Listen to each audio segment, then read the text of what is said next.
April 20th at 6 o'clock. Roll call, please. Councilmember Dennison, Here. Rhodes, Here. Lombardo, Here. Schooler, Here. Mayor Abel. Here. We'll begin with our Pledge of Allegiance, and we will have presentations following that. So please join me for the pledge. Ready, begin. I pledge allegiance to the flag of the United States of America and to the republic for which it stands, one nation, under God, indivisible, with liberty and justice for all.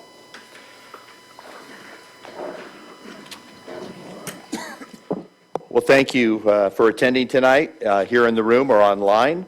We'll start off with the Caltrans CR 62 Reconstruction Project Report. Mayor, if I might just ask for the report out of closed session, and then we can move into presentations. All right. Do we have anything to report out of closed session?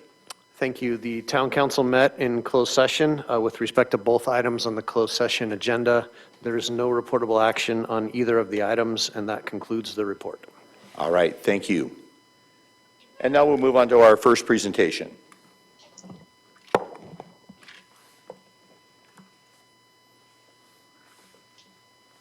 Okay. And I believe I am the first presentation for Caltrans District 8. Yes, please. My name is I am a public information officer for Caltrans. So I am here today to talk about the project that is happening on State Route 62. Let's see here. I'm just going to share my screen.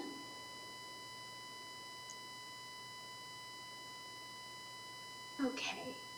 So can everyone see the screen? Yes, thank you. Okay, fantastic. All right. I'm also just going to stop my video so that I can make sure that we are good to go. Just in case we don't hit any video delays, that's why I'm going to just stop my video temporarily. Okay, so this is our project website. I wanted to bring this to everyone's attention that there is a project website, here for everyone to get information about this project.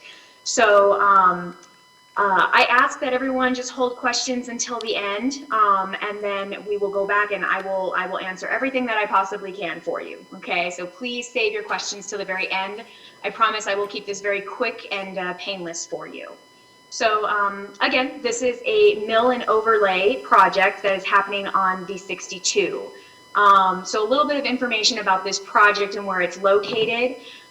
We are basically going to be in many different areas at once. Okay, so the project, we have, some areas in Morongo Valley, we have areas in Yucca Valley, and even 29 Palms. This area right here between Joshua Tree, this is something that will be happening at a later time. It's not within the scope of work.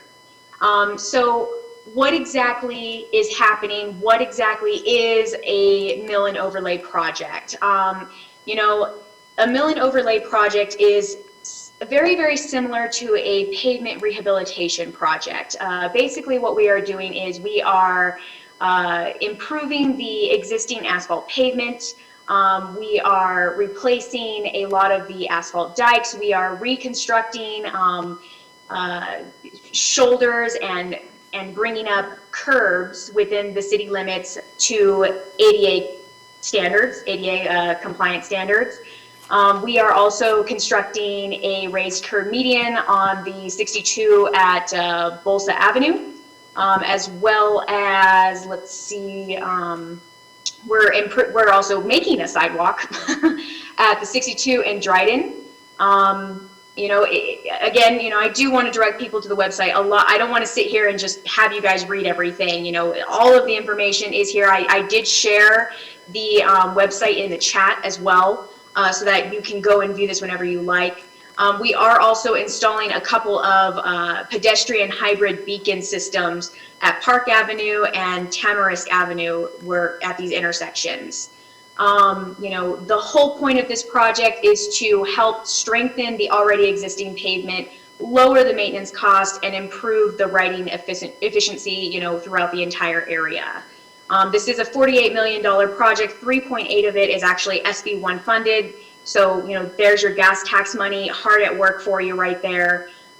This project is anticipated to last about 2 years. So we're looking right now at summer 2023 is when we are anticipating this to end.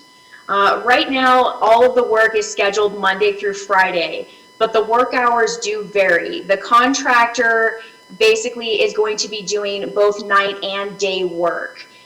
So depending on the operations that are needed, we may have to do mostly day work, and then they'll try to switch to night operations as well. Traffic's going to be controlled by flagging. The holds for this flagging could last up to about 30 minutes if needed. And usually that happens when we have heavy equipment going in and out of the area. Majority of the traffic holds last no longer than 15 minutes per side. But again, if they really need it, they can hold traffic up to 30 minutes on each side. Let's see. I believe we have, and we do have we're going to be putting photos and whatnot. Right now, this is the current look of what the pavement actually looks like out there. So you can see just from these photos how desperately this project is actually needed. Not only is this pavement going to be absolutely beautiful, it's going to be a wonderful ride. We are bringing the curbs up to ADA standards as well. So, that is highly needed in this area as well. On the project website as well, we do have listed basically the work. I apologize. I did update this section right here for the next coming week, but it's just not reflecting. So next week work is actually up there. I think it takes about 24 hours for it to actually upload the new work. We will be in the Yucca area next week. It's mostly survey work with some minor concrete cutting. What that means is the contractor is surveying and cutting into the concrete to mark it for areas that will receive either sidewalk improvements or ADA improvements. So that's what that is. It should be very minor for your area. Again, this should be updated hopefully by tomorrow morning. It's just the website is not reflecting the proper information. I did push out that information earlier of what's occurring next week. So if you are on our email lists, great, you have already received that information. Another wonderful aspect of this website is we are able to have people subscribe and sign up to receive our alerts directly. So, you can pass people this website, they can sign up for these alerts to receive information directly from me in terms of any road work that will occur, whether it be something very light or something very heavy. Let's see, so I will go ahead and open it up to any questions. I told you I would be pretty quick with this. I didn't want to take up too much of your time because I'm sure everyone has some questions. So feel free to shoot away. Thank you very much. We'll open up to the public for any questions or comments. All right, seeing none, any council members have any questions or comments? Yes, I do. All right, very good. Can you tell me, will there be detours that will help relieve this 15 to 30-minute wait that they're going to have when they close the highway itself? Will there be the ability to detour traffic around that area where it's closed for 30 minutes? So there is one slight problem with that. The roads that are off of our highway system do not belong to Caltrans. So we really don't want to detour someone off of our highway because we become liable for that person. Oh. So if people are to detour themselves, there are many local streets that people can detour themselves around the construction. They are welcome to do so. But there's only one highway out there. We can only legally detour people onto our highway system. Since there's no other connecting route, I can't provide a detour. If the work becomes extensive, what I can do is I can inquire with our resident engineer to see if maybe we could provide a detour. We would obviously need to get city permits as well to place detour signs going down city streets. So this is an option we can always look into. I'm more than happy to ask that question to our team. But technically, no, we are not allowed to, and I hope that is understandable. I apologize that we really don't have another detour to give, but we can always take a second look at that.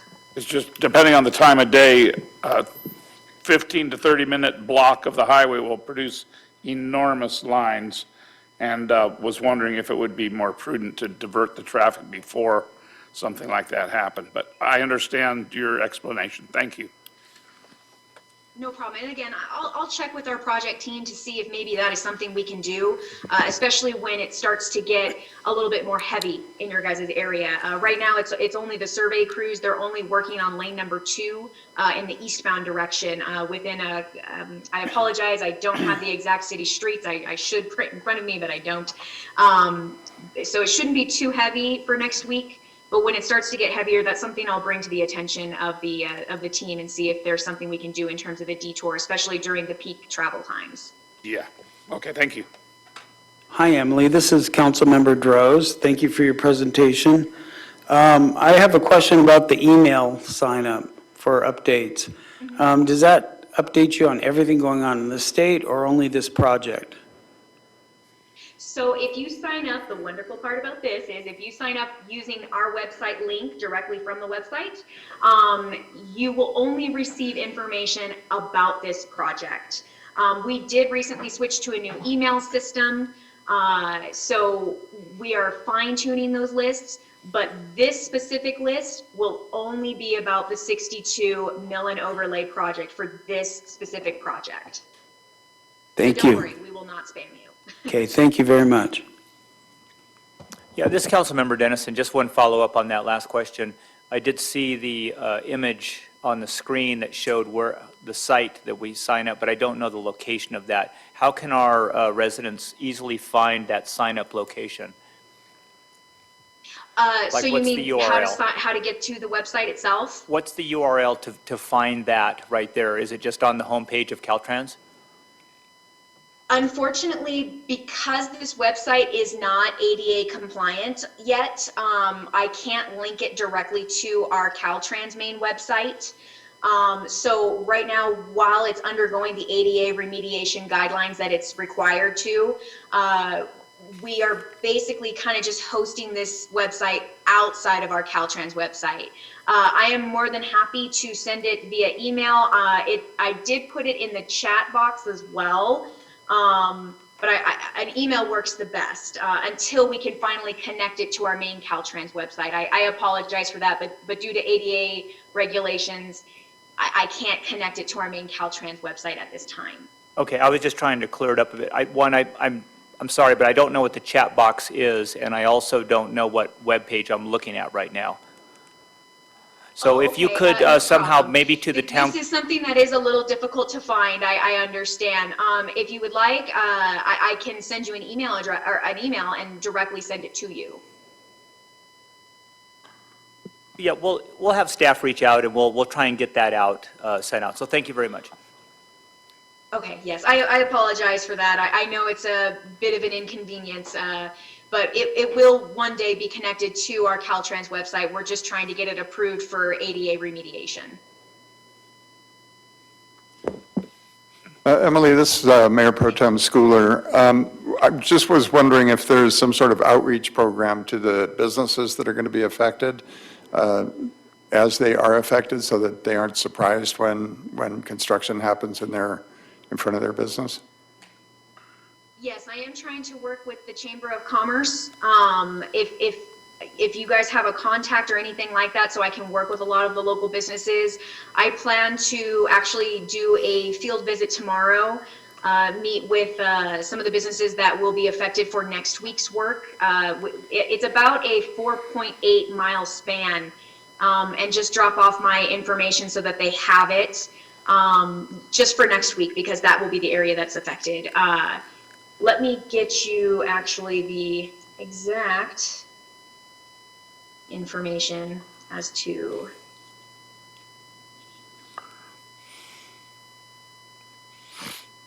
give me one moment, please.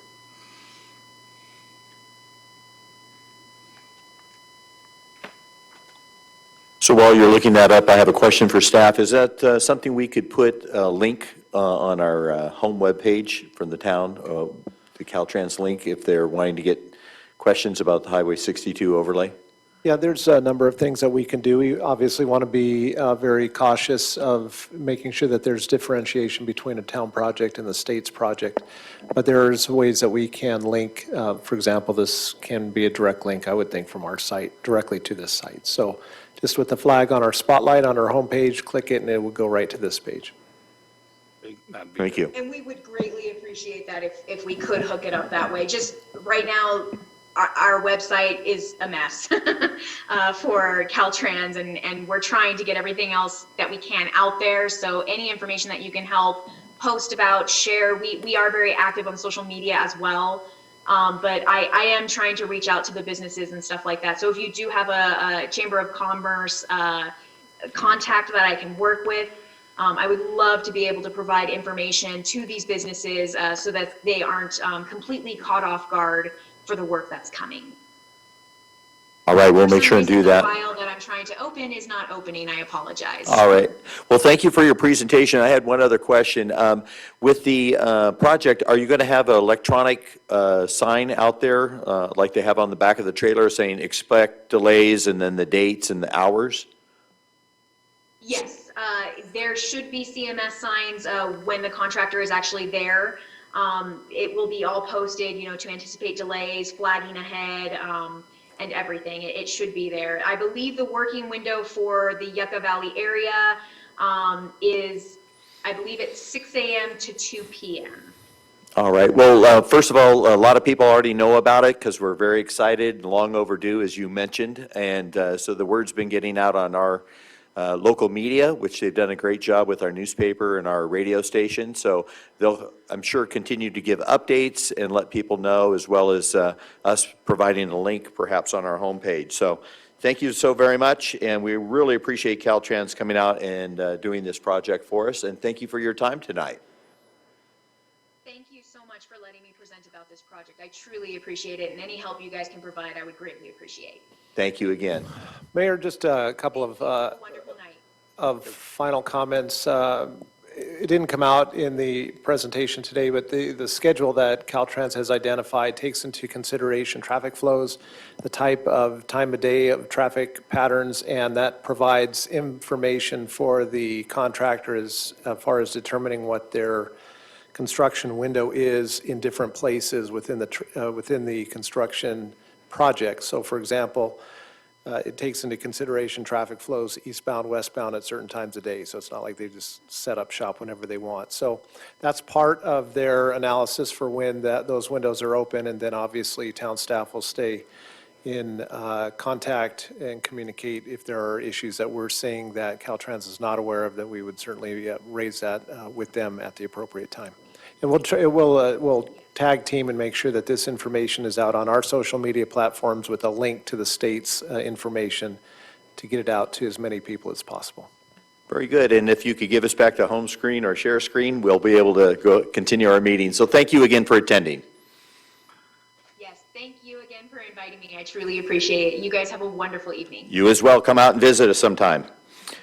We'll move on to our next presentation. Assistant Chief Tuttle from San Bernardino Fire will be presenting next. Thank you for being here, Assistant Chief. Well, thank you. Thanks for having me, Mayor and Council. I'm here happily to present a quarterly report from the Fire District. So I'll start with some call stats. For the first quarter of this year, we ran a total of 913 calls. And those are just calls in Yucca Valley town limits. That doesn't include the areas on the mesa that are outside the town limits and other areas that we respond to just adjacent to the town. Of those 913 calls, 744 were medical aids. So that's about 81% of our call volume is medical, which is pretty standard for this station. Just for a little historic context, last year, 2020, this same quarter, we ran 956 calls, and about the same percentage were medical aid. And then in 2019, we had 1,016 calls for the first quarter. So our call volume has actually gone down over the last 3 years. Some of it is just random. I mean, the call volume goes up and down and fluctuates on a regular basis. But it does seem like since COVID, the call volume has decreased. So that's that for the stats. And I have more stats here if anybody has any questions on specifics, but that's generally where we're at. Our fires, all types of fires, including vegetation fires, structure fires, car fires, 29 total fires. Most of those are small, easily handled. The big ones, you either see them up on the hill or you read about them in the paper or hear them on the radio station. So nothing really too alarming about any of those numbers. Next, I'm going to just give a quick fire district update. So I think I mentioned this before, but our fire permit process is now online. So anybody that has brush, tree trimmings, weeds that they're clearing out of their yard, they need to burn them. Burning is still open right now for a little bit longer. So you no longer have to go to the fire station to get a burn permit. You can do it online. You can get to that link on our website at sbcfire.org, and there's a link on the homepage for fire permits. Speaking of fire permits, the weather is getting warmer, so now is a good time to remind people to start thinking about that defensible space around their house. Keep the vegetation clear, prune up those trees, get rid of any dead vegetation, and just do some basic yard maintenance. That's the best thing you can do to protect your house from a wildfire.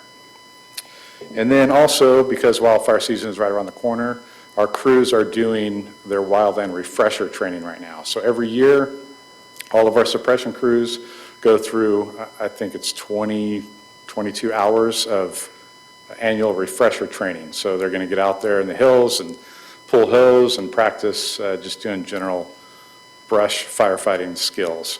We also work with our cooperators like CAL FIRE, BLM, and the Park Service, and we all get out there and train together so that when we get the fire and we're working together, we have that relationship.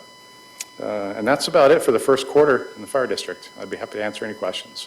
All right, well, we appreciate you being here. Any questions from the public online or here in the room? All right.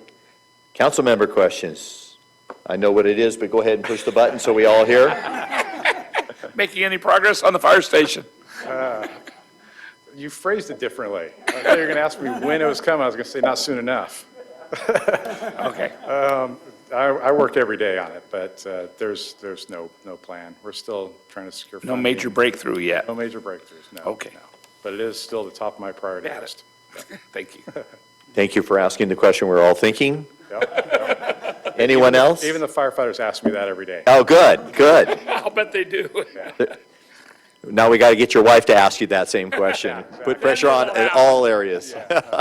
Yes, Mayor Pro Tem? Chief, the online permit process, does that apply to like fire pits for home fire pits and like No, that? I should clear that up too, because there's been a recent change in the fire code. Last year, when we updated our fire code, you no longer have to have a permit for a campfire. So if you have a campfire in your backyard, you don't have to get a permit, you don't have to call them or call our dispatch center. But a campfire is a typical campfire. We're talking 3 feet diameter, ringed with some kind of brick or rocks, burning just firewood, like your typical, what you would think of as firewood, a tree limb that's cut down to size. No trash, no construction waste, no lumber, nothing that's been processed at all. It has to be an area that's cleared of any vegetation. It has to be 25 feet away from any vegetation, a structure. There has to be a garden hose or a shovel on site, and a responsible adult. So if, people are welcome to have campfires in their backyard, we just remind people to be safe about it and be smart. One of the other restrictions is if there's a red flag warning or if the winds are over 10 miles an hour, you can't have a campfire. But outside those restrictions, you can have a campfire in your backyard. The other recommendation I always make is invest in a gas fireplace or a fire pit. Natural gas or propane, whatever you have at your house, they're much safer. They don't put off embers, easier to control the flame, and they're generally a lot safer than burning wood. So. Okay, thank you. All right. Yes, go ahead. One more question to tag on to that. For a natural fire in a pit, is a spark arrestor required? It's not, no. It's recommended. It is a good idea, yeah, but it's not required. Okay, thank you. Anything else? Yeah, Chief Tuttle, I just wanted to say, I appreciate the crews. I hear the sirens all the time, and we're very fortunate to have a fire station right in our downtown area of Yucca Valley. So thanks to all your crews. Let them know that I really appreciate it, and the council appreciates the service that we get, as far as public safety. One thing I was wondering, you had mentioned a while back, as far as our hazardous waste disposal there that's in Joshua Tree. Right. Can you talk a little bit about what the status of that is and how it's working right now for hours, now that it's Yeah. reopened? Yeah, thank you. I forgot about that. I was going to mention that we're partnering with the town this weekend to have a household collection waste facility or event here at the community center. So Saturday, the 24th, from 9 to 1, people can bring their household hazardous waste here. The other facility that you were talking about in Joshua Tree, typically it was open one Saturday, I think it was the third Saturday of the month. They closed last fall for construction, and so to make up for their closure, they're doing twice a month now. So it's the first and the third Saturdays in Joshua Tree, right next to the Caltrans yard, from 9 to 1. So this month, people in the Morongo Basin have 3 opportunities to get rid of their household hazardous waste. And that's oil, antifreeze, batteries, medications, sharps, things of that nature. Electronic. Paint, electronics, yeah, batteries, electronics. Yeah, it's a great service that your crews provide over there, and so thank you for having that available to us so Yeah, much. absolutely. Yeah, it's good timing too with spring cleaning and so forth, so hopefully people will take advantage of that. And thank you for your report tonight. We really appreciate it. All right, thank you. Have a good night. Thank you. Move on to our third presentation. That's our President Johnson from the Morongo Basin Arc presentation now. Mayor and council members, just real quick, I just wanted to do a brief introduction to Sure. Astrid Johnson. She sits on a committee that I participate on behalf of the town, and she's going to give us a description of the services that she provides or that she works with. So Astrid? President Johnson, thank you for coming. And you can adjust that mic down if you need. I'm going to breathe here. There you go. I'd like to, I'm Astrid Johnson. I'm the president of Morongo Basin Arch, and I'm going to give you a brief history of Arch and our homes that we offer, as well as the programs that we have. So Arch began in 2008 with Wayne Hamilton, who founded it with other people, and it was kind of like the beginning of what Haven was. It was formed as a network and a way to start addressing the homeless situation in the area. And then when Haven formed, Arch kind of like fell apart and got, a new board came in 2017 and kind of revitalized it, got it back on track. And it was in 2017 that we founded our first house, which was for women in September. It's called a transitional house. And we have 6 women in 29 Palms. Then in December of 2017, we had our men's house. These are both rentals, and we have like 6 people in each home. The people that are in the homes, for the most part, generally are coming from Yucca Valley. They come from the Crisis Walk-In Center, they come from CRT, probation recommends people, or they're simply off the street. Tina with Homeless 101 will recommend people as well. We have, in 2019, we were awarded a grant from the county called HEAP, and we're able to purchase a duplex in Joshua Tree to house homeless families with children. So we wanted to kind of complete the picture of who we were housing. We were housing single women, we were housing single men, and then we have the duplex for housing families with children. We have now, a year ago, last year, we were awarded a 5-year contract from the county for talking about fire stations. We have the fire station that's across from the college in Joshua Tree on Sierra. And I know that had been vacant for quite a while. So we have it for 5 years, and that is our home base. We have a lot of donations that come in, clothing donations, furniture donations. So the bay is, instead of having a fire truck, that's what's in there now, is clothing, a lot of furniture, as well as our street outreach. So Tina works with us as well, Tina Homeless 101. So we have the toiletry items that we use in the area, sleeping bags, as well as food. food for the homeless and food for families in hotels.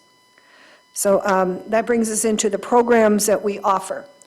So in 2019, when I got the duplex, we also were subcontracted with Don Smith, who had a very large contract from the county for eviction, emergency sheltering, and rapid rehousing.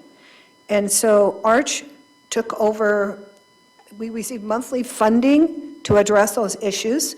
Wayne Hamilton also had funding as well from the HEAP grant. And so he was doing families with children, and we were doing individuals, couples, or families that had very young children that weren't in school. Like they were like toddlers, toddler age. So what we were offering was eviction prevention, emergency sheltering, especially last year with COVID. We were looking for cases that had cancer, for example, or AIDS. One gentleman had a pacemaker and they were homeless. So we were targeting people that were at high risk or 65 and older. That was the population we were also really looking for. So they were being housed in the motels, mainly in 29 Palms, where they were familiar with our programs. Although we did use a motel here in Yucca Valley as well.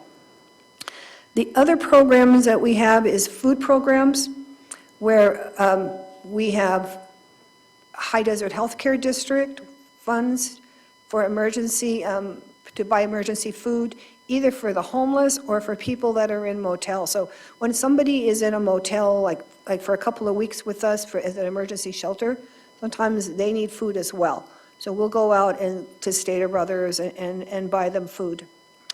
So that's, I'm going to lose my program here. Here it goes. The other program on food is, you might be familiar with Farm to Family. You're probably familiar with the Farm to Family program. It started in the summer and was boxes of food coming from, I believe, Ventura County all the way to Joshua Tree. And then all of the pantries around the area, from here in Yucca, Joshua Tree, 29, churches, everybody signed up for this food. It's a huge refrigerated truck, huge. And Arch signed up as well, and so we started delivering boxes every Thursday morning. We started off in Joshua Tree giving boxes to probation, and then we went towards 29 Palms. We knew there were people going out to Landers, people in Yucca Valley that were bringing these boxes, and it was a hiatus for a couple of months. It's just resumed again, and in the beginning of April, I think we've already had two Thursdays where we're delivering boxes, and then tomorrow, actually on Thursday, sorry, today's Tuesday. On Thursday, we're going to be doing it as well. So that is another source of food. And I always tell people, the biggest problem up here is not food. There is so much food coming into the area. Nobody should be hungry here. The biggest problem we have is housing people, especially permanent housing. And I attended a meeting online today, and I know there's a lot more money coming in. I hope you will avail yourselves of reaching out to the funds that are coming to the cities to start to develop low-cost housing, truly low-cost housing. And the last thing I wanted to mention is the outreach. I know I applied for Measure Y, and Measure Y, the application was for toiletries. So what we do too is we partner with TINA, and we also help out Santa Fe Social Club, who's often asking for toiletry as well. So we buy the items necessary for the toiletry bags and pass those out weekly or monthly or whatever the need is. As well as we have food, as I said, from High Desert Healthcare District that we can pass out. So that completes my presentation. I know I tried to go quickly and not to take up your time, but do you have any questions about what Arch is? We're a nonprofit, we're a 501c3. Yes, thank you. We'll open it to the public first. Anybody in the public who'd like to make a comment or question? Have a question? All right, seeing none. Yeah, that was my question. Obviously, you're a 501c3 or whatever. The partnerships, I was looking at your website, so anybody interested in getting more information or just even making a donation, Yes. look quite easy to do online on your website. So whoever developed your website did a fantastic job. It was me. Oh, wonderful. I'm very Go impressed. Daddy, go Daddy. Well, you did a wonderful job, and the partnerships that you've developed with your group has been phenomenal, so, And I appreciate yours too. You were recognized yes. at the bottom, yeah. And I thank you that you also mentioned that although some of your facilities, well, your facilities are out of the town limits, they are serving people from the town of Yucca Valley. Probably the majority. Majority of people. Majority of people, because you've got the CRT in Joshua Tree, but it's all Valley Star. And so they're well aware of us, of our houses. And our houses are priced lower. We're the lowest price. And we're less restrictive. And it is emergency sheltering, it's not We do long-term? emergency sheltering, and we do what's called transitional, which is short-term sheltering. And then we have the HEAP funds. The HEAP funds terminated, and we've applied for what's called HAP grant, and we received that grant. It's a very large grant to replace HEAP. So we have money coming in to continue with, that we're going to share with Wayne Hamilton. So Wayne Hamilton and I, we're partnering, and we're going to be able to continue the eviction prevention, as well as emergency sheltering in motels, and what's called rapid rehousing, which is our effort to assist somebody maybe with a deposit or pay their first month's rent. We can help them with utility bills.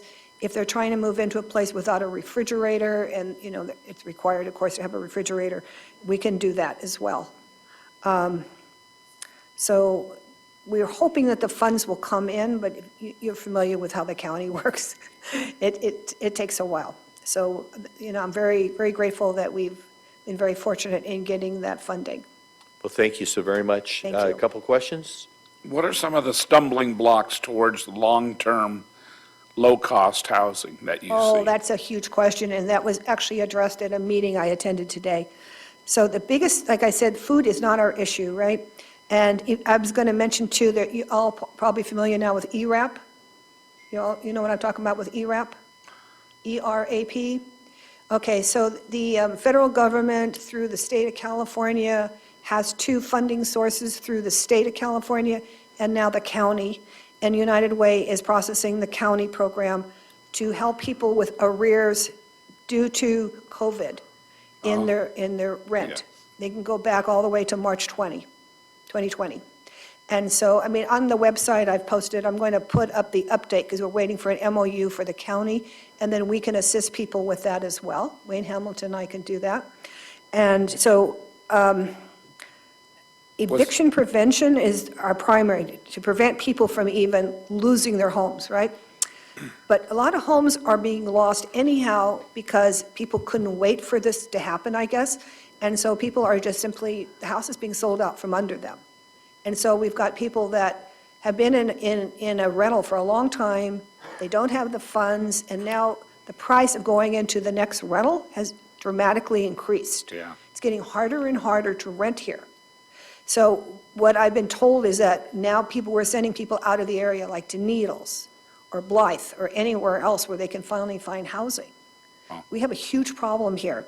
So again, like in this meeting I attended, it was an HPN meeting, is the state of California is well aware of this problem, and they're going to be sending a lot of funds out to try to do some building, truly low-cost housing.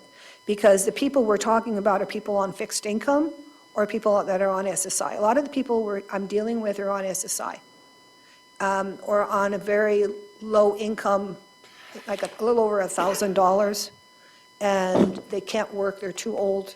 So the senior population is really being hit hard with homelessness. It's one of the largest, I think, Deborah, right? One of the largest growing populations is the seniors. So that's what I'm addressing your issue, is to look for housing. There's Project Home Key coming up again. It's going to be funded again, I understand, this summer. And I had tried, we weren't in 29, we had a place in mind, but the awards went to two big projects in San Bernardino County and then one up in Big Bear. So they're going to do it again. They're going to be another round. So if you do have any facilities that you think would lend itself to something like Project Home Key, you could let me know or let Deborah know, and, we can partner. It's a partnership with a city or a partnership with the county. And you're partnering with them, you're going to help manage it, but the city actually owns the property. Project Home Key. Project Home Key, it converts unused municipal buildings into living space? Yes, it can be. Okay. It can be an old hotel. Sometimes they're converting hotels into apartments and to studios, the quickest way they can. Or something that maybe was like a senior home, retirement home of some sort, and they can convert those. So they're looking for something, not just like a house that you're going to turn into, but more of something that would house maybe 8 to 10 people or more. Okay, Okay? thank you. Did I cover it all, Deborah? Okay, thank you very much. If you've Oh, got we have any- another couple Oh, okay, questions. sure. I just have one quick question. You were talking about some of the facilities you have, a men's house, women's house, the new family duplex that you mentioned. The duplex for Kind families. of, with all the things that you have happening, what would you say is kind of the percentage maybe of those that need assistance that is getting that help? What's the demand? How much Oh, it's a huge capacity demand. I have a are waiting you list. looking at? I have a waiting list for the men's house already. I can only But I'm house just trying to 6. get an idea so people understand really the wave of need. Okay. Because I don't know what the comparison is right now. Okay, so the women's house has 6 people in it. The men's house has 6. Right. And I've got at least 2 or 3 people on a waiting list.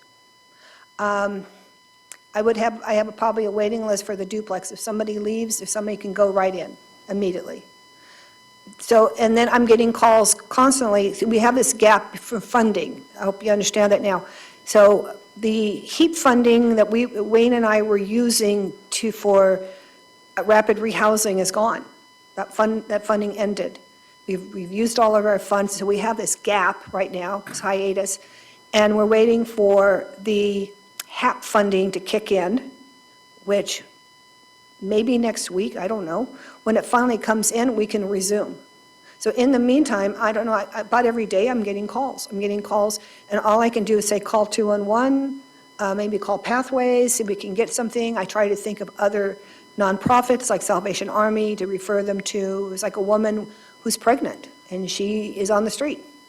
So we're trying to figure out where she can go. So it's, every day there's a call. Every day there's somebody who needs, they're either being put out, they know they're going to lose their housing, they don't know where to go, or they're, something has happened. So there is a Thank huge you. need, there's a huge need for this funding to come through for emergency sheltering, because then we put them in a motel. But the next step after that is rapid rehousing, and we've got to find, that's where the problem is, addressing, well, where are they going to go? Because there isn't enough low-cost housing for them to get into. And then something to keep in mind, too, if somebody, like I have a gentleman who I'm assisting right now, he came from Yucca Valley, and he is a senior, and he probably has no credit. Because if you've been homeless for a long time, your credit score is at 0. There are quite a few that have, their scores are at 0. So there's real estate agents that won't even look at them because their score is at 0. And it's kind of like a catch-22. If you've been on the street a long time, you don't have any reoccurring payments, your score is at 0. You've lost your credit.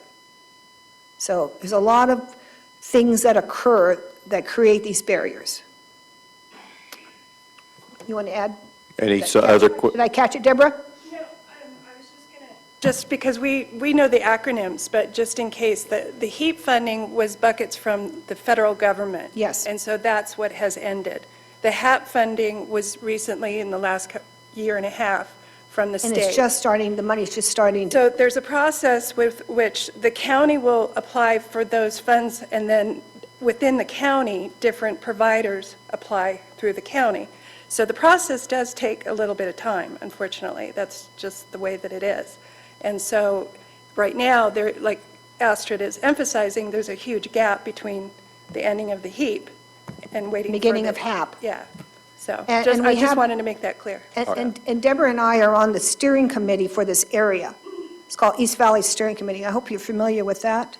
We meet once a month on the third Thursday of the month at 10 p.m. It's a Zoom meeting. Everybody's welcome to attend and find out what is going on, because we get updates from ICH, which is Interagency Council on Homelessness, and all the other different meetings. And then we hear about the grants coming through. So if somebody's going to jump on a grant application, we know it's coming, we can do that. All right. And I think we have one other council member who has a Sure. question.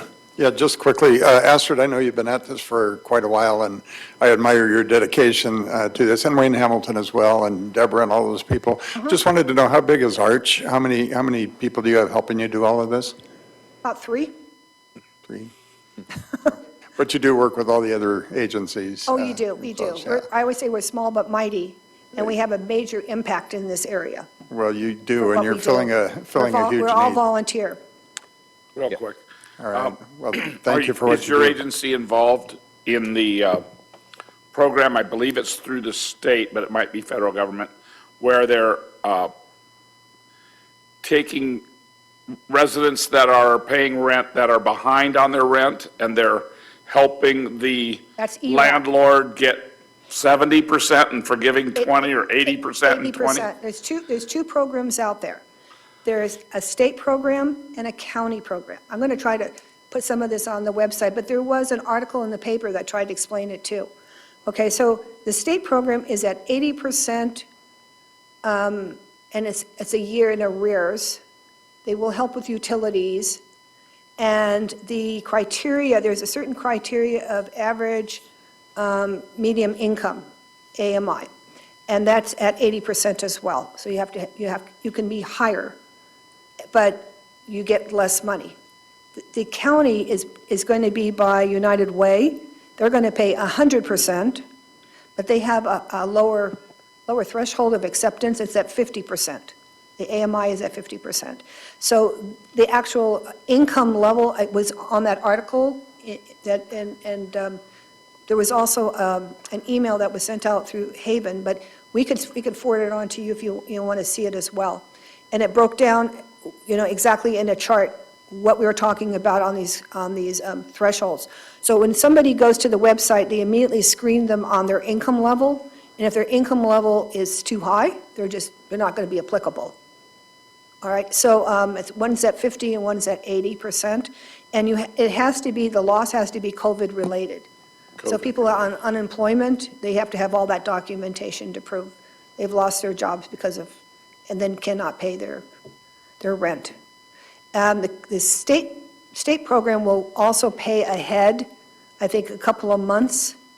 So, you have to kind of choose which one best fits the needs. All right, thank you. That answer your question, It Ron? does, thank you. Okay. Well, thank you That's very called- much. That's We- called ERAP. Deborah knows about it too, right? Yeah. We appreciate all your hard work and coming and spending the time with us to educate us and also inspire us, so thank you. Okay, if anybody has any questions, you can always call me. And my phone number is our website is morongobasinarch.org. And if you scroll down, you'll see my phone number and my email address. It's just out there. Thank you. More than welcome to reach out and ask me any questions. Appreciate it. Thank you. Thank you. All right, that concludes our presentations tonight. In introductions, we'll go ahead and move to approval of the agenda. May I get a motion to approve tonight's agenda? I'll move. Second? We have a motion and Mayor Pro Tem second. Roll call? Councilmember Dennison, Yes? Rhodes, Yes. Lombardo, Yes. Schooler, Yes. and Mayor Abel. Yes. Consent agenda. All items listed on the consent agenda are routine matters or formal documents covering previous town council instructions. Items are enacted by one motion and a second without separate discussion unless a member of the town council or town staff requests dialogue on a specific item at the beginning of the meeting. Requests for public comments on the consent agenda items should be filed with the town clerk. Madam Clerk, do we have anyone asking to speak on tonight's consent agenda? No, Mayor. Okay, anyone online or here in the public? Very good. We'll move on to the approval, or excuse me, anybody else want to pull an item or have discussion? I would like, go ahead. I have a question and something, item to I was pull. going to make a motion to accept the consent agenda as presented. Okay. I have a question. Well, first, I'd like to pull item number 9. And then my other question was item number 10. It stated in the report that my question is, what level of desired expertise or experience is the staff looking for? So we rejected the bid, so don't know what the criteria is that we're sort of looking for. Mayor, if you prefer, you could just pull both of those items. We can talk about them after you do the rest of the consent agenda. All right. So do we have a motion to approve consent agenda items 4 through 12? Oh, 12, yes. I'll make that motion. 9 and 10. For 9 and 10. And pulling items 9 and 9 10. and 10 for, Okay, so Dennison has made the motion, I'll second. and Lombardo with the second. Councilmember Dennison, yes. Rhodes, Yes. Lombardo, Yes. Schooler, Yes. Mayor Abel. Yes. My question on item 9, before staff gives me a report, is we were talking about design changes that might be happening with the project down there, such as closing off the street. Wondered if that was going to affect the bidding process for pedestrian improvements. So the recommended action before the council this evening is for award of the design contract. If there are, and if staff understands the question correctly, if there are design issues that surface between Proposition 68 design and the Little League improvements, we would address those through both of those projects. Some requests may require Caltrans approval for Little League, some may not. So those have to work themselves through during the design process. We can't project what those issues, all of those issues may be, and we have to address them when they rise at those times. So do we delay awarding the contract until we? No, sir. No, sir. We have time limits on both projects, and we will depend upon the design engineers to address any needs as we move forward through those designs. All right, perfect. And item 10, unless there's any other questions on that? Item 10 is a recommendation to reject the bids that were received for Proposition 68 Project Management Services and authorize staff to go back out to bid. Town received, and correct me if I'm wrong, Armando, 5 bids for those services. Staff did not find any significant level of recent aquatic center or gymnasium construction experience in any of those applicants. You can't see the document that I'm looking at right now, but we have been reaching out directly for approximately 4 days, full-time staff allocated, reaching out to multiple design engineer architectural firms. We have a number approaching between 7 and 9 right now of highly experienced firms that are interested in project management services. So staff is going to be continuing to reach out throughout the bidding process to make sure that when we come back before the council, we have a pool of qualified individuals of which to consider. That's wonderful news. Thank you. Any other questions on items 9 or 10? I move that we approve items 9 and 10. And I'll second. Councilmember Dennison, Yes. Rhodes, Yes. Lombardo, Yes. Schooler, Yes. and Mayor Abel. Yes. Thank you. We'll move on to department reports, item 13. Thank you, Mayor, Council. The item before you this evening is the introduction of an ordinance following council guidance from your meeting on March 16th, where Town Council reviewed Town Council member compensation and directed staff to bring an ordinance back to the council to change the municipal code. I'd like to read the title of the ordinance into the record and then just a couple of the whereases as a reminder for why this is moving forward. This is ordinance number 292, an ordinance of the Town of Yucca Valley amending sections 2.05.010 of the Town Municipal Code to set certain compensation levels for council members. And remembering that whereas the Town Council believes it is in the best interest of the town to avoid spikes in Town Council compensation at future dates, whereas the Town Council desires to promote compensation levels that will encourage the widest possible pool of candidates and eliminate as many barriers to service as possible. And whereas reasonable council member compensation acknowledges the civic commitment of service and provides an additional incentive for as diverse candidate pool as possible. And then finally, you'll recollect that this ordinance, while it is being introduced and becomes operative this year, will not be effective until after your next municipal election. So this won't become effective until January of 2023. Completes the staff report. Mayor, be happy to answer questions after public comment. We'll move to public comments. All right, seeing and hearing none. The recommendation has been placed. We need a motion and a second. I'll make the motion for approval. I will second. Council members Dennison, Yes. Rhodes, Yes. Lombardo, Yes. Schooler, Yes. Mayor Abel. Yes. Item 14. Thank you, Mayor. Revenue Measure Oversight Commission appointment and some resignations. So we recently met with the Revenue Measure Oversight Commission, had their annual meeting. They approve a budget recommendation that you'll see before you in your special revenue funds at your next council meeting. As part of that, we identified that there is a number of the terms that have been fully met for their original appointment term, and so it was appropriate to reach out and see if there was interest in continuing that service or allowing someone else to participate. Through that process, we identified that there were four commissioners that had their terms expiring in 2021. Two of the individuals have identified their desire to continue. That's Ms. Lori Herbell and Mr. George Huntington. And then two of them, Mr. Paul Hoffman and Ms. Joanne Kiter, have identified that they are no longer interested in continuing that service, although Mr. Hoffman indicated that if you're unsuccessful in your recruitment efforts, he would be happy to step up if needed. So this is just reappointing both Ms. Herbell and Mr. Huntington, and then accepting the resignations. In your town staff report, I'd just note that the recommendation is going to be slightly different.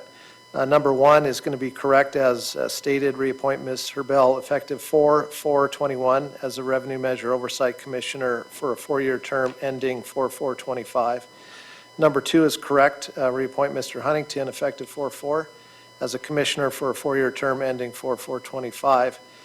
We would ask that you add number three to reappoint Mr. Paul Hoffman effective 4/4/21 as a Revenue Measure Oversight Commissioner for a 4-year term ending 4/4/25, and then to accept the resignation of Mr. Hoffman effective 4/13/21 and Ms. Kiter effective 4/4/21. Concludes staff report. Be happy to answer other questions after public comment, Mayor. All right, we'll move to public comment. Seeing and hearing none, we'll bring it back. My understanding is Ms. Kiter, I appreciate her services, is going to be moving out of the area, so we wish her well on that move, and please extend our gratitude to her as well. And Mr. Hoffman has volunteered for everything and anything through the years, and I understand that he would appreciate perhaps taking a rest from this, so hopefully we can go out and recruit and find someone. And that's a commission of 4 members? There's a total of 7 Okay. on the commission, yes. So just 2 that we're removing, and then the recommendation is the leadership roles on that. The leadership roles, I believe, are established within the commission. Oh, okay, so it's just reappointment of It's just those reappointment, terms that have gone yes. out. Okay. And then for the 2 vacancies, we would advertise them according to the Matty Act. We'll bring back those applicants to the council for consideration at the time that we feel that there's a sufficient pool for the council to consider. All right, and my remembrance was it wasn't district-wide, it was just town-wide, so. That's correct. For the appointment of the commissioners, although the council, I think, in the initial establishment of the commission, tried to get as much representation for the entire community as possible. All right, very good. Any other council questions? Just want to comment, thank you to all the commissioners for their diligence, and it's really been a benefit to the community to properly use those Measure Y and Z funds. Yes, And thank we you need for people that. have that dedication. And just so the council knows, as we would normally do when we have commissioners that have served and they leave, we'll prepare for them the appropriate recognition and allow the council to recognize them at a future meeting. Wonderful. Okay. All right, I move that we move forward with the staff recommendations. There are two reappointments, Ms. Lori Herbel, Mr. George Huntington, and accept the resignations, Mr. Hoffman and Ms. Kiter. Second? Motion and a second. Roll call? Councilmember Dennison, Yes? Rhodes, Yes. Lombardo, Yes. Schooler, Yes. and Mayor Abel. Yes, thank you. Item 15, capital projects update. Thank you, Mr. Mayor, and good evening, Mr. Mayor and council members. We have a presentation for the capital projects update.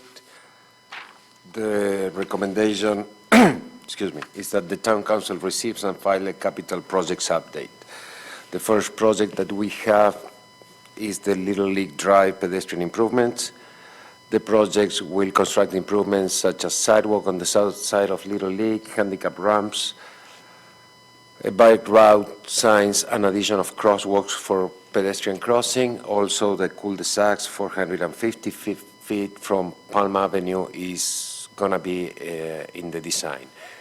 The project is in the design phase. It was awarded to KOA Corporation on April 2021. This project is funded with the ATP program. Is grant funded with the state funds, and during the application time, the project cost was estimated in $778,000. Staff did an estimated project cost as of 2021, and the project will be around $1.1 million. So ATP funding will be $622,000, and the estimated town funding is $1,400. The next project that we have as a capital project is Onaga Pedestrian Trail, also ATP grant funding. Project was estimated in 2016 of $971,000. Another update estimate, that project will be around $1.6 million. So the funding from ATP cycle will be $777,000 and $886,000 from estimated for the town. The project will also construct sidewalks, curb and gutter, handicap ramps, and driveway approaches on the north side of Onaga, and the project was awarded on March 16, 2021 to KOA Corporation. Another project is the town local roadway safety plan. This safety plan will provide the framework for the town to identify, analyze, and prioritize roadway safety improvements. It was awarded to Advantech Consulting Engineers in April 2021. The funding is an HSIP fund, state funding, and for $72,000, and local funds were allocated in the fiscal year 2021 for $8,000. The award study cost is less than $70,000. So this local road safety plan is going to be completed by October 2022. Then we have Proposition 68, the Aquatic and Recreation Center. The design and construction of an aquatic and recreation center at the corner of Little League Drive and Palm Avenue. The project is in the environmental phase. The CEQA documents will be completed in May 2021. Project manager services, we are staff still looking, and we released the RFP on April 2021. The design, we expect to start the design by the end of the fiscal year 2021, or unless have awarded to an architectural and engineering firm by 2021 or beginning of 21-22, and then completed by 22-23, and construction to start in 22-23 and to be completed by the maturity of the grant the Proposition 68 on fiscal year 23-24, and the project funding is $20 million. The next project is North Park Parking Lot Restroom and Trail. This is the construction of a new parking lot with access from Fairway Drive, a new restroom facility, and a trail for North Park that will allow foot traffic via the new trail to the existing North Park trailhead. The project is in the design phase. It was awarded to Engineering Resources of Southern California on April 2021. We're expecting to start the design on fiscal year 2021 and the construction to be bid and started and completed by fiscal year 21-22. The project funding is the CDBG funds, Community Development Block Grant funds, and the total funding that the town has for this project is $247,000. The next project that we have is the Senior Center kitchen improvements. These projects include repairs and upgrades to the kitchen at the Senior Center for the food program to provide food in safe and sanitary manner and to prevent the spread of COVID-19. The project funding is the special revenue from the special fund from CDBG COVID-19 1 and COVID 3. The total funding that we have for that project is $190,000. The maturity of the grant is April 30, 2022, and the upgrades include AC, walk-in freezer and walk-in refrigerator, kitchen oven replacement, and some flooring replacement and patching walls and miscellaneous permits, plans, and preparation. So staff estimated the expenditures as of December of 2020 in $116,000, but in this pre-post-COVID situation, these prices or these costs are really, companies are changing the cost of every 15 days. So we are expecting a contingency there of 25% cost increase. So we expect that this project will have an estimated cost of $145,000, and the remaining balance of the CDBG fund will be $44,000.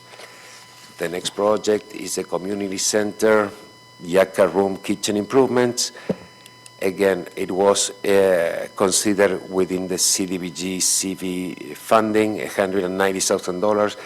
The remaining balance is $44,000, and staff is evaluating different upgrades if we are going to install a commercial versus standard kitchens according with the funding sources available. The next project is a town hall consolidation project. This is the redesign of the former library to provide for additional space to different town activities. The project's phasing, the town completed the needs assessment on March 2021, and probably in May, staff will come for town council authorization for the architectural and engineering design and construction and bid documents. The project funding is, at this moment, is funded by the capital project reserve funds, and there was fiscal year 2021 allocation of $150, and the fund balance, we spent $17,000, so the fund balance is $143,000. Again, the recommendation is that the town council receives and file the capital projects update. That's conclude my report, and I will be happy to answer any question you may have. We'll open up to public comments, questions. All right, we're consistent tonight, no public comments right now. Could you go back to one slide on that last project? When was the completion date guesstimated on that one? Okay. The guesstimated on that, we know that we are going to come for council authorization for architectural design in May 2021. So typically, your design process is going to be around, for at least the project as we envision it right now. Your design is somewhere between 9 and 12 months, 6, 9, 12 months. your construction is going to be 12 months plus a couple, probably. The 142,800 remaining balance, that will not pay for the design. Your design is going to exceed that amount, and that's something the council will address once the design contract is before you, as well as then when you're looking at what those construction costs are going to be. So staff hasn't penciled it out exactly, but a year and a half to 2 years for completion would be a rough estimate as we sit here today. Keep in mind a couple things. COVID-19, as all of you are aware, has created shortages in certain areas, whether it's the chips that are used in automobile manufacturing to many other components. The lead time on ordering special equipment now may have gone from what used to be a 30-day period to a 6-month period. Some things you don't know when it's going to arrive because they can't provide you with a date. So I just mentioned that because there will be some IT equipment that goes into this project, special electronics, special components. COVID is having a significant impact on those issues, and that's projected to go on for some time. So hopefully that at least provided a broad answer of what we're looking at in an overall timeline. Yes, thank you. On the one slide, we saw that community development block grant funds may not be all used, so the remaining amounts of money, does that come back to us to reallocate? So there is some desire to make some improvements to the Yucca Room kitchen. That funding is not sufficient to classify it and meet the requirements of what's necessary for a commercial kitchen. So staff is going through the dialogue of, once the senior center kitchen is fully laid out and known costs through bidding processes or purchase processes, I think there's ongoing dialogue at the staff level on what to do with those remaining dollars. At this point, I believe the town council has allocated those funds to the two kitchen projects, both the senior center as well as the Yucca Room. Okay, very good. Armando, would you make sure and email me the PowerPoint presentation tonight? Yes, of course. Appreciate it. All right, Mayor Pro Tem.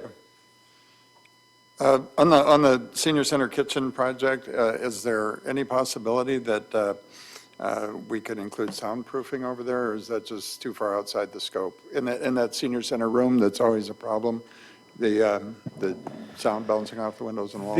That wouldn't be part of this project because the grant funding is relatively specific, but that's such a small maintenance issue that shouldn't be a problem to take care of, at least some mitigation. It's not going to solve everything, but that's, yes, certainly Okay, something. and then on the North Park, is North Park still on patent from BLM land? That's 80 acres on patent.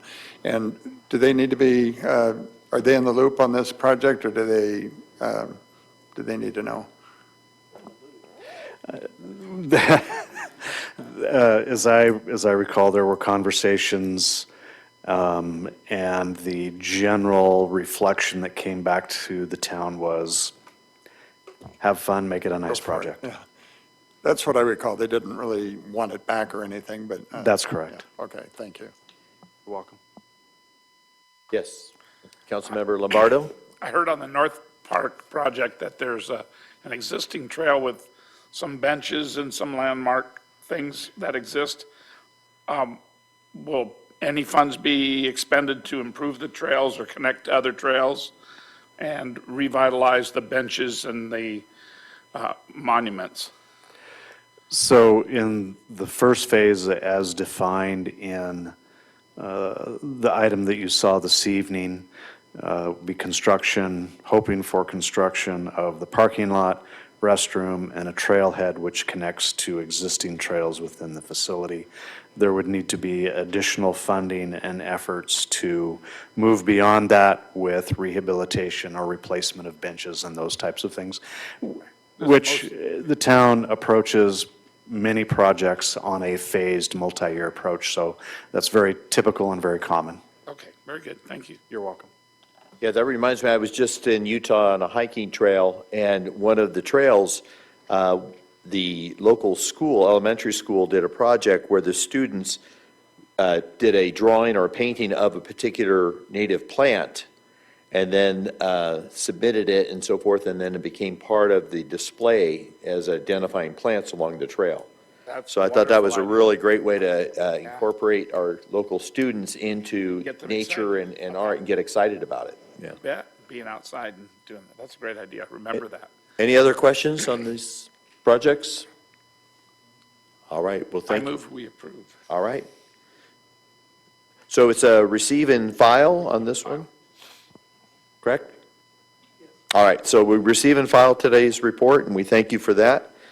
And we'll move on to our last department meeting item, number 16, general draft, fund budget review. Good evening, Mayor and Council. I'll be reviewing the proposed budget for fiscal year 21-22. All right, so as with prior years, the budget is formed around the strategic plan that is based on the community's input and council's review. The strategic plan was approved in March 2020 for the two-year period through 2022. Due to the unknowns of COVID-19 and its fiscal impacts, the town adopted a one-year budget for fiscal year 2021. It is staff's intention to revert the town back to a two-year budget cycle with the 2022-2024 fiscal years. After today's review and direction received from the council, staff will plan to provide the special revenue fund budget on May 4th, and then the fiscal year 2022 budget adoption on May 18th. So the basis of the budget is to provide the financial aspects to successfully execute the council's strategic plan. With that effectively in place for guidance, staff's second goal is to prepare a balanced budget without the use of reserves. So this familiar graphic just serves as a reminder that this draft review today is to inform the council of the expected budget impacts and options in fiscal year 2022.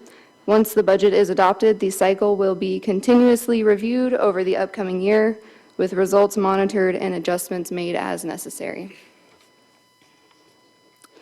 So here's the general fund summary, which is also included in your agenda packet. The 2022 budget is proposed as balanced with no use of reserves. The total excess of revenue over expenditures is budgeted at $5,000. I will review in detail the assumptions used to frame this budget and the changes to budgeted expenditures to accommodate those assumptions. The general fund revenues are estimated at a total of $13.8 million.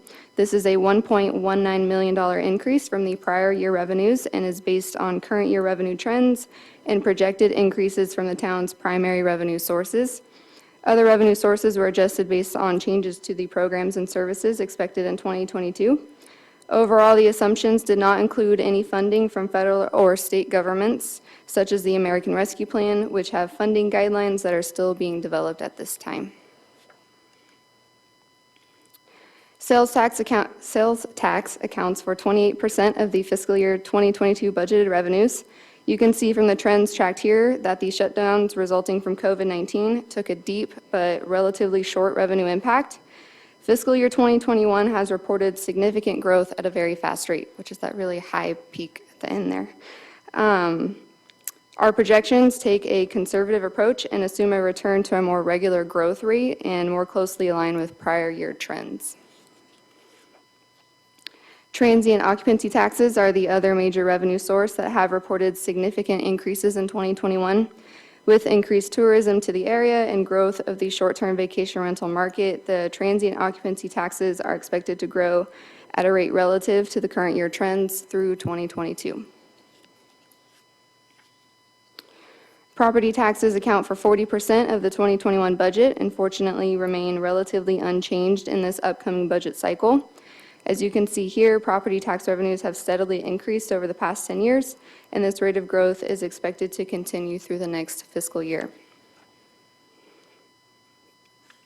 Other non-major revenue sources have been adjusted according to expectations next year. Interest revenues are estimated at an $80,000 total for fiscal year 2022. Franchise fee revenues remain a significant revenue source and are expected to remain at current year levels. Administrative revenues are expected to have modest increases in the upcoming year as the county has moved forward into the less restrictive tiers. Two revenue sources that I'd like to note with projected decreases in 2022 include community services and community development revenues, both of which are based on service fees and charges. Community services year-to-date trends are lower than budgeted expectations and may continue as we work on the ability to have public gatherings and programs. Community development revenues have increased steadily over the past 2 years, but are expected to slow down in the upcoming year. Total general fund expenditures are proposed at $13.7 million. Firstly, these expenditures realize a reinstatement of the pre-COVID levels for contract services, materials, and supplies for the town, which were decreased by 10 to 15% in fiscal year 2021 across all departments. As town revenues are reporting stable in the current year and through upcoming projections, each expenditure category sees a relative increase to accommodate the next fiscal year's programs and service levels. Overall, town spending has grown moderately in accordance with the growth in revenues. As you can see, this growth reversed in 2021 for public safety, which was due to the additional costs being paid from the Measure Y fund due to COVID-19. Programs and services include the costs for professional services, material, and supplies provided by the town. The overall increase of 15% again includes that reinstatement of pre-COVID services. In addition, this increase accommodates items such as new facility maintenance costs for Tri-Valley Little League, estimated utility rate increases, and ongoing costs related to COVID-19 that may not end up being reimbursable through federal or county programs or state. Personnel service costs are projected at a total of $5 million for fiscal year 2022. 4 major areas of change that affect the increases in the expenditure category include the reinstatement of the 1% supplemental pension contribution, the addition of 2 part-time skilled maintenance workers for the Parks Department, the addition of 2 full-time planning technicians to assist the planning department, and the potential implementation of the town's class and compensation study and the annual cost of living adjustment. Total public safety costs are proposed at $4.9 million. The estimated 2021 Schedule A safety contract totals $5.8 million and includes a 3% increase in the maintenance of existing services. The Measure Y funding is estimated to be able to accommodate $1 million of the Schedule A contract, with the remainder being allocated to the general fund. Measure Y will again fund the 2 Measure Y positions and a 50% contribution to the maintenance of existing services. In total, the public safety contract costs have steadily increased with an average rate of growth at 6%. At the full general fund allocation, the 2021 Schedule A contract annual costs would total 42% of general fund revenues. The total effect on fund balance of the fiscal year 2022 budget equals a net change of $50,000 with a total unassigned reserve of $7.9 million. This equals 57% of operating expenditures, which is above the current reserve policy requirements of 50 to 55%. If unchanged, this would leave 7% of unassigned reserves available to allocate toward future needs. In prior years, with the consistent growth of revenues and conservative spending, the reserve balances at year-end have reported well above the reserve range policy. This has resulted in allocations being made to the other reserve funds, such as the Pension Stabilization Reserve and the Capital Projects Reserve. These funds remain unallocated in the current proposed budget. The 5-year projection is presented here for long-term planning and discussion. This projection estimates a stabilization of the current revenue trends with only moderate increases year to year. On the other hand, inflation and cost of services would indicate the expenditure increases will continue through the projection period as they are this year. While town reserves can remain stable at these rates, there would be a projected deficit in the general fund of revenues to expenditures if there were no changes to these projections or policies. Moving forward, after today's review and input from the council, staff will return with the special revenue fund budget for review. And then once final changes have been made according to these reviews, the budget adoption will be scheduled for May 18th. So in summary, staff's recommendation will be to receive and file this proposed budget for fiscal year 21-22, and for council to provide comments and direction to be incorporated into the proposed budget. I'd be happy to answer any questions after public comment. Thank you. We'll open up to public comments. Seeing and hearing none, we'll bring it back to the staff, or excuse me, back to the council. Any council comments or questions? No? Go ahead. Trying to formulate my question. The proposed budget increase that we've experienced, or the increases in revenues that we've experienced in the transit occupancy taxes has been a good thing. You're saying that you're expecting the future years, the costs to rise and not meet, let's see, we go back a few steps there. There we go. This is a 5-year projection. Operating budget is not going to meet, is going to exceed our revenue source in the years to come. Is that? So when you look at this current year, you see revenues growing exponentially really quickly, and expenditures kind of meeting that pace. You would assume at some point, especially with transient occupancy tax, that growth rate would decrease to a more moderate level, especially with something like housing. Eventually, they'll run out of short-term vacation rentals to buy and make. It'll balance out. Exactly. With this projection here with my rates, I decrease the growth of the revenues because, again, they're growing really quickly, and be really hopeful to think that they stay that way, not impossible. However, when you look at the rate of cost of living, inflation, those are expected to stay at those higher rates. So I just want to make sure that depiction was clear that costs are going up, revenues may slow down. And so that would be direction for council. In the future, we'll need to make a decision also about any increases in transit occupancy tax that might help offset this. That would be one of the things that we could do. But That's a very disturbing slide right there. Yeah.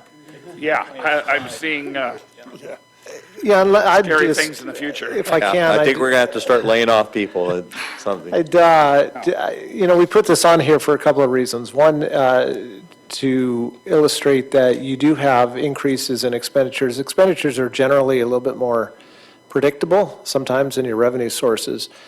But if you go back to your first or second slide, Jordan, there's clear policy direction from the town council. Every time that we develop a budget for you, and that's brought back before you, it has a couple of underlying guidance. And two things here that we've identified. One is implement the council's approved strategic plan. Secondly is to create a balanced budget without the use of reserves. So that's starting point number one. So we would never bring back, you can go back to that last slide, we'd never bring back to you a budget that's a deficit budget without solutions, right?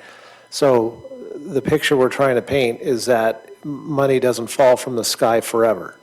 And we're in a unique position right now that all of your drivers of revenue at the same time are increasing. I've been here since 2005, and we've never seen revenue, I've never seen revenue increasing at the rate that it's increasing currently.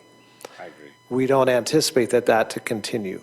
But your expenditure trends generally go along at a pretty predictable pace. And so that's really the only purpose of that slide, is to illustrate that things can change, things will change.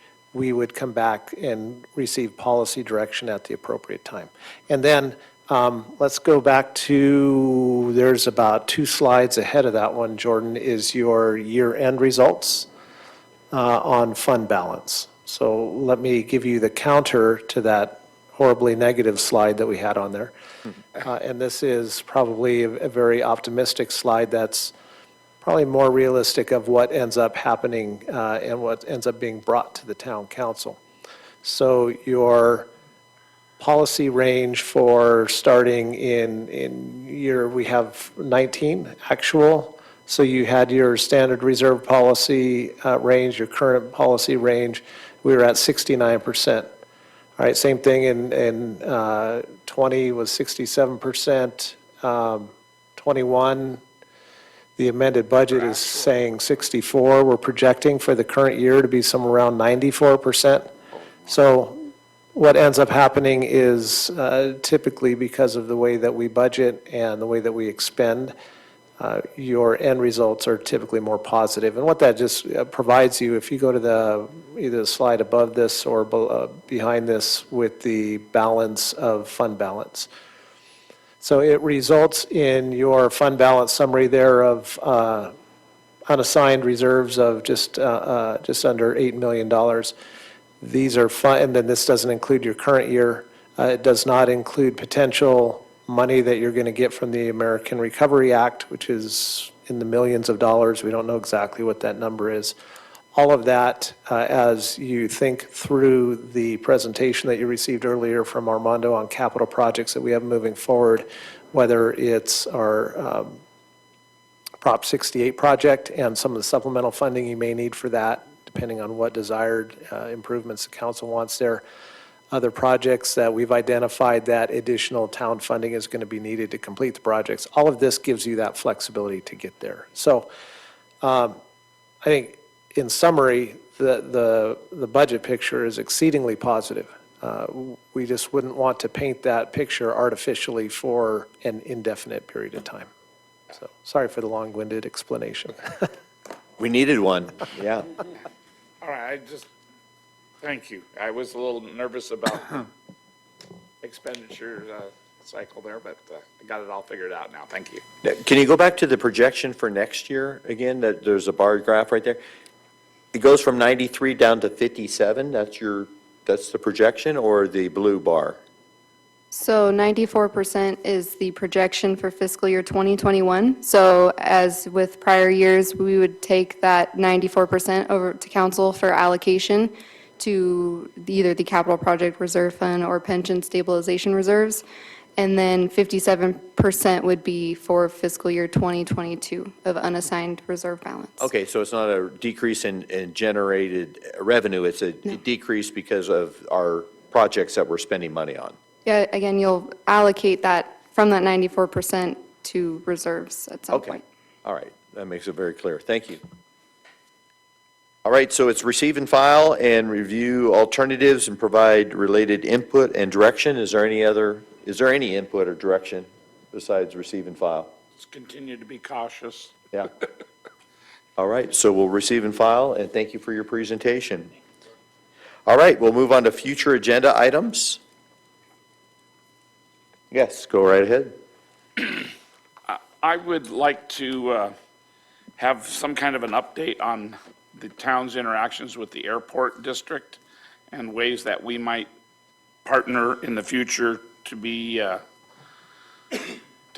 improve the situation with the airport. Maybe, I just don't know enough about how the town and the airport district interact, so I'd kind of like to have a little history on that, and maybe a presentation from the airport district on things that we can partner on to make a more safe and secure and more prosperous airport district. Or if it's in our Interest to duty. be involved at all. Yes, right. Well, I don't understand how they interact. I would like to know more about it, because I think the airport is a great asset to the town of Yucca Valley and to the community, and I think that it needs to be integrated into, at least looked at and see Anyone else? how the two interact. Anyone else willing to have that on the future agenda item? I have one thing. Yeah. Sometime in the future, I would love to see some discussion about the other entrance to Yucca Valley, Old Woman Springs Road, all the trash on the road. Maybe we could partner with Caltrans and Burtech and get some kind of cleanup there, because that's a major entrance to town also, and there's a lot of trash along that road. Any interest in that item being on the future agenda? Or is it things that staff just needs to look into and get back to those two council members?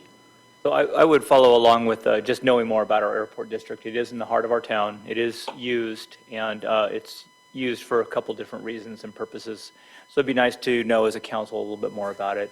As far as trash and that issue along the highway, we have gone down that path before, and staff has helped us with that about beautification of the entrances, and I think that would just be included in that same kind of structure.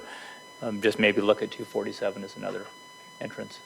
Would there be any interest in the council on forming some kind of a ad hoc committee to interact with the airport, or is that something that's done at a later date? I would think that would be at a later date.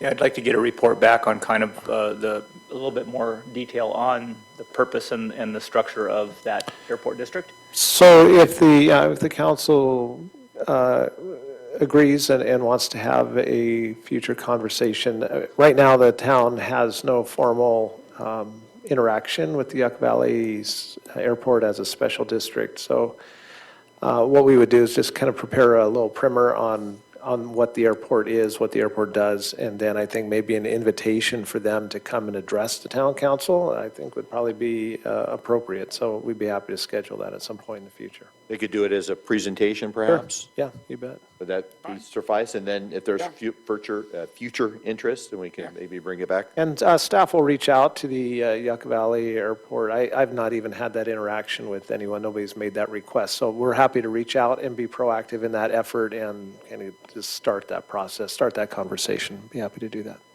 Okay, and then the other one was about a equal appearance as far as entering the town limits on the Old Woman Springs Road portion? Yeah, just the trash, really. I mean, Oh. there's quite a bit of trash along the road. Getting some kind of a cleanup, or I don't know if it's the town's responsibility or Caltrans, or maybe Burt Tech could help. I'm happy to follow up with you and understand what that is and come up with something. All right, both great issues, so staff will follow up. Any other possible future agenda items? All right, we'll move on to public comments. Is there any member of the public online? Any public here in the audience wishing to speak? All right, then if it's all right with the legal counsel, I'll open it to public comments without the paragraph. Is anyone here wishing to speak? All right, hearing and seeing none, then we'll close public comment section. Staff reports and comments. Deborah, I think you're going to give us an update on some of the recruitment activities, just so the council's aware of what we're doing. Just to give you guys some information, we've been busy in human resources. We currently have 4 positions that we are currently recruiting for. So if you know of anyone that might be interested in working with us, please direct them to the website. And on the front page, there's a button there, it says employment, and that will connect them to our online application. So 2 of the positions are new, as mentioned in the budget, a planning technician and a parks position. And then the other 2 are replacements of engineering tech, as we know, just recently left us. And then we had another resignation up at the animal shelter, one of our hybrid positions, the animal shelter specialist / ACO 1. So also too, we've just recently successfully filled 2 positions, skilled maintenance worker for one of our retiring employees, which you will be seeing next meeting, and also office assistant, who a long-term employee just recently left. So those 2 positions have been filled. So we're very excited about that.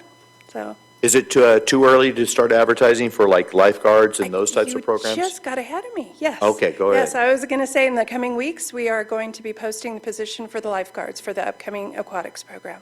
Yes. So, thank you. Thank you. Captain Niles, Lieutenant Walker, you guys have anything for us today? Thank you. Nothing spectacular to report, maybe fortunately, but I would just a couple comments. We closed out our winter months, moved into spring.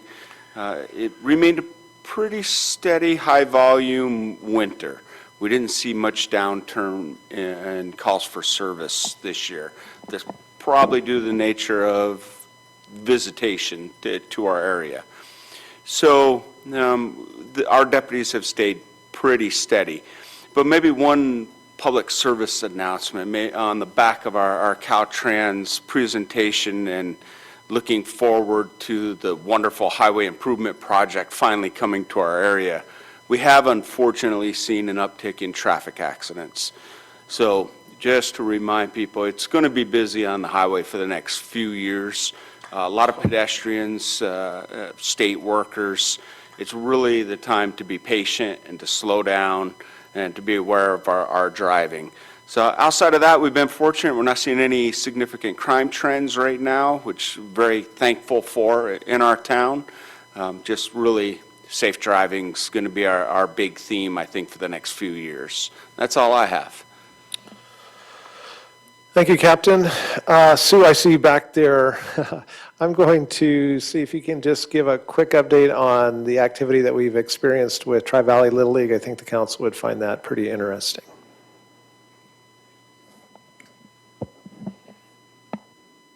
Sure, actually, I have a short update on the Community Services Department. So good evening, Mayor and Council.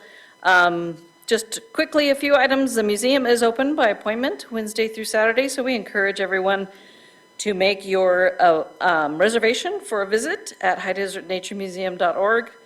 We have a new exhibit over there. It's Salton Sea Stories. It's really terrific and shows sort of the Salton Sea in its heyday in the late 50s. A lot of great items on exhibit there. They're continuing with their Desert Lecture Collaborative with the next monthly lecture on May 13th that covers General Patton and the Desert Training Center. They are also, in lieu of an in-person youth summer camp, we have the museum discovery kits that families can sign up for on the website. And the first one is botany. Those discovery kits include projects and crafts and experiments and all sorts of fun stuff for families to do during the summer.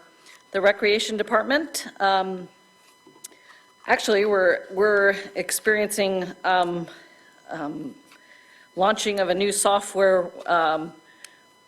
while we're closed, which is really fortunate and so much easier than a normal software launch. We get to go through and resolve any issues and polish the new software. So that's an experience that we haven't had before, is being able to spend the time to really dial it in.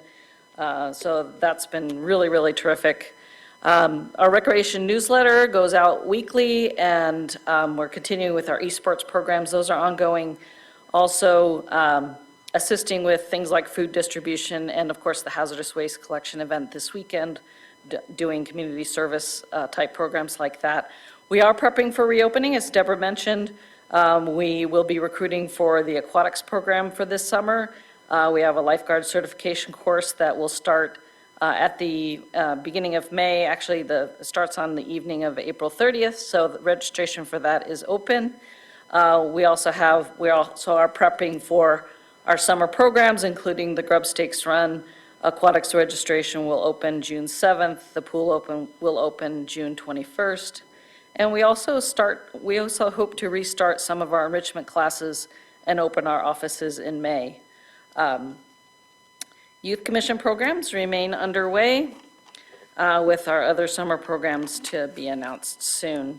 We're also assisting local organizations in reopening. Like Curtis said, we are processing facility requests for outdoor activities.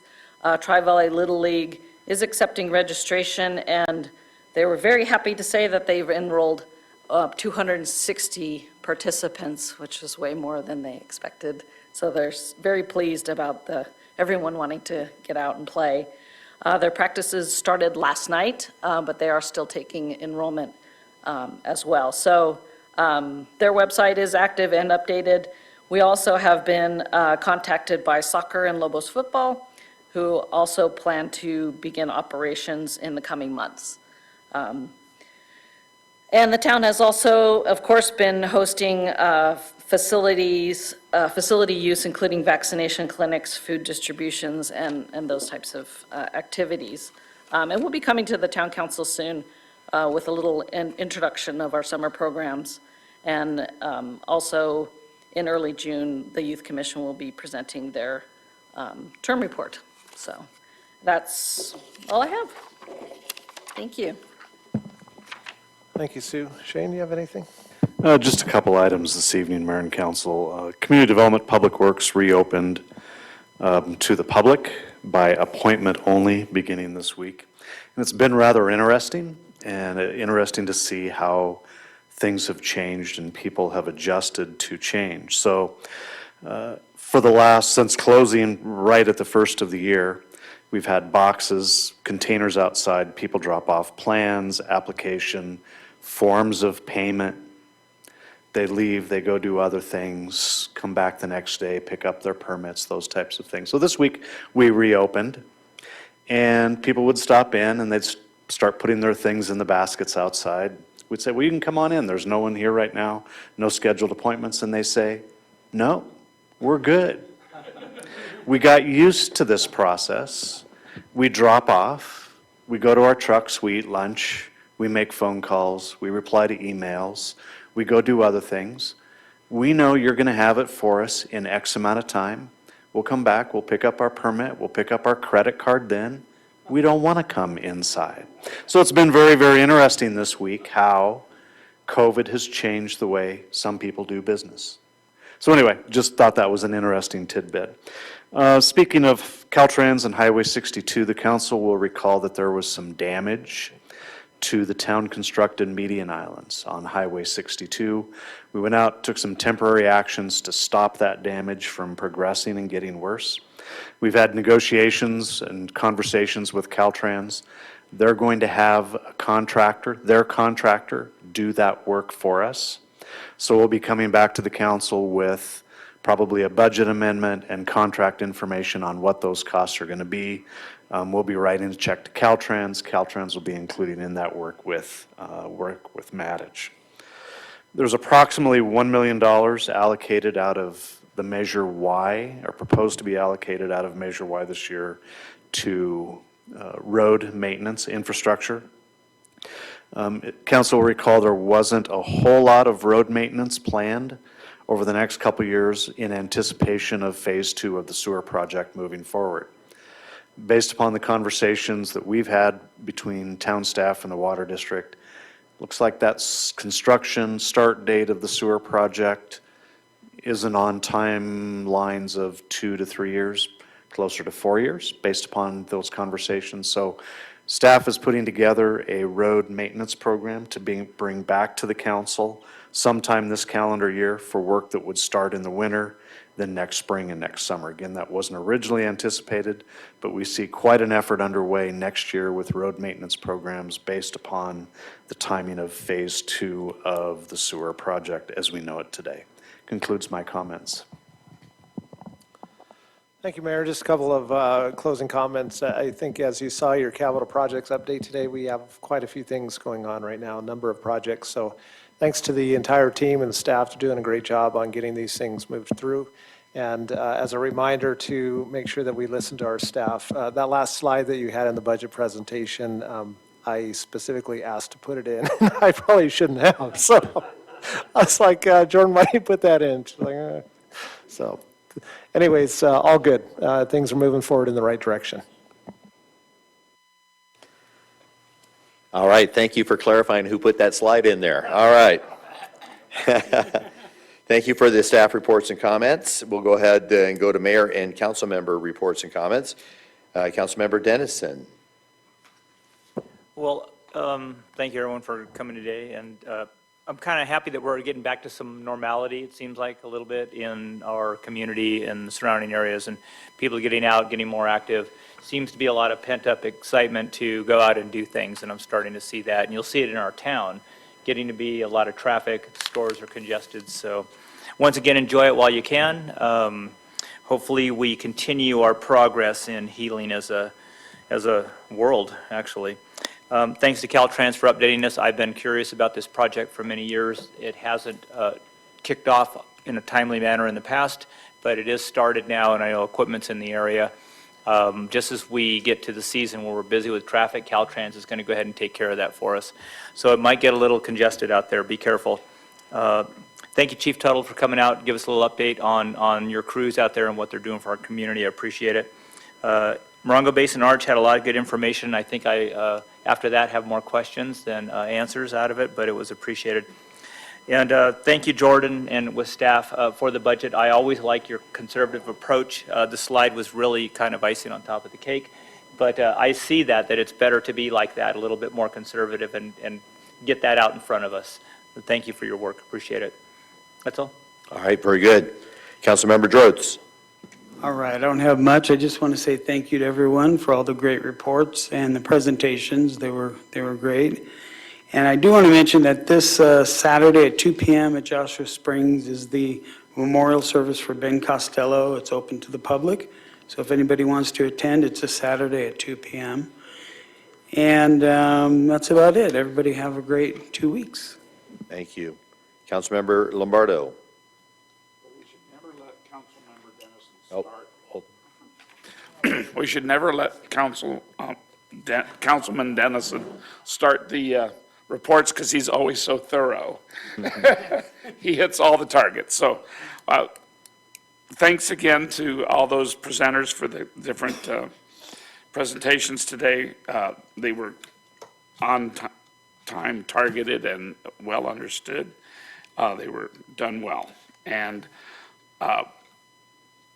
it's amazing me how many projects we have planned for the coming year.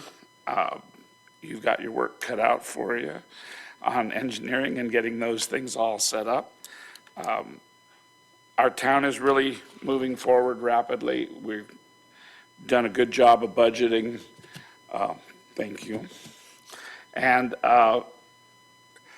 want to wish Leslie a quick recovery. I heard that she was in a traffic accident recently, and Brooke, you're doing a great job stepping in. We got a really great staff, and it's so nice to see.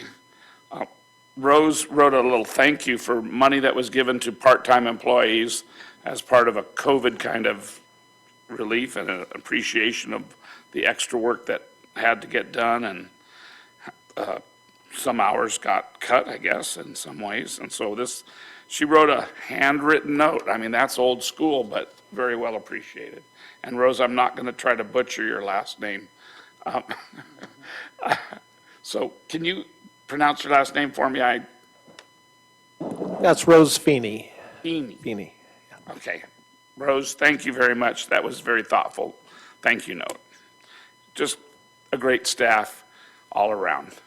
Thank you to our police officers and our firemen for keeping us safe in this period of time, and we look forward to having a new fire station when you get that thing rolling, okay? Thank you. Mayor Pro Tem Schooler. Well, now there's really not much left to say, but but I agree with all of those comments, and the reports tonight were awesome, particularly the budget review.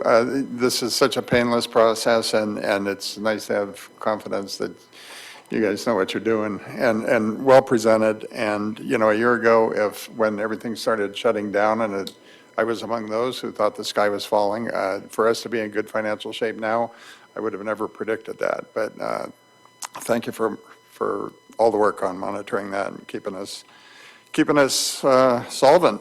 And great news on the recreation programs opening up. I think that's a really good trend.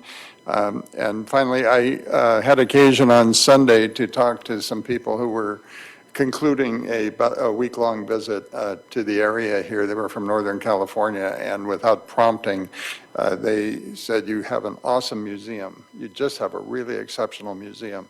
And they went on and on about it. So not sure, I mean, they did mention Stephanie as being very helpful to them. So unsolicited compliment, you might want to pass that along, Sue. And that concludes my comments. All right, thank you. I do appreciate the staff making all the necessary accommodations to allow the public to come into our lobbies.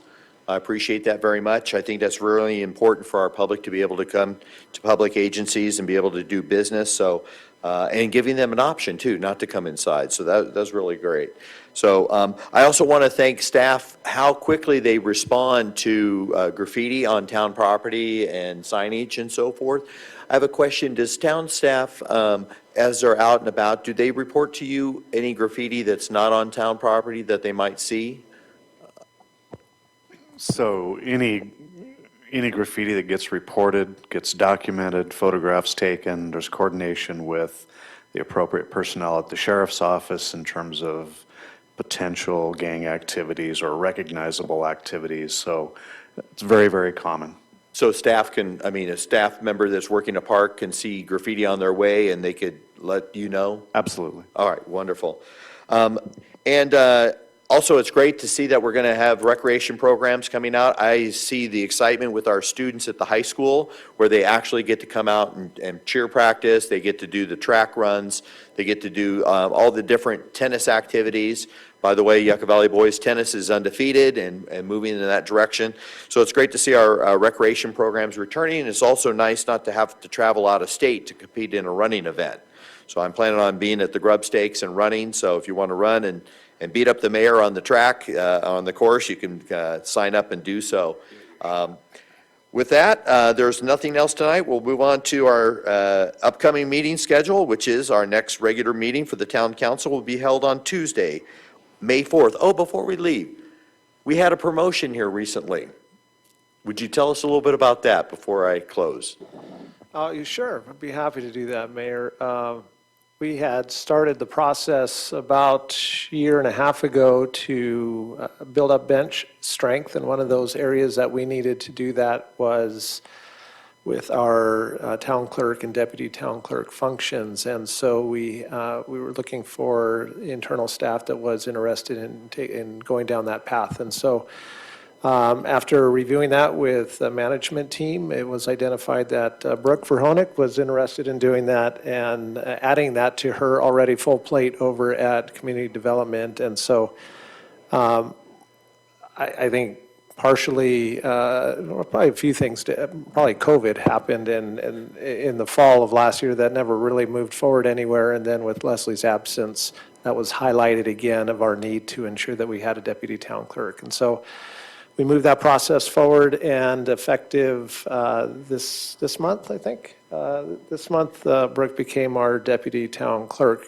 and was promoted from an admin 2 to admin 3. So congratulations to her, and I know Mary swore her in, and we're thrilled to have the added bench strength, and she's doing a terrific job. Yeah, and I wanted to say that as well. Deputy Clerk, you've done a fantastic job. Appreciate it. Our next regular meeting for the Town Council will be held on Tuesday, May 4th, 2021, 6 p.m. right here at the Yucca Valley Community Center room. Have a good night, drive home safely, and God bless.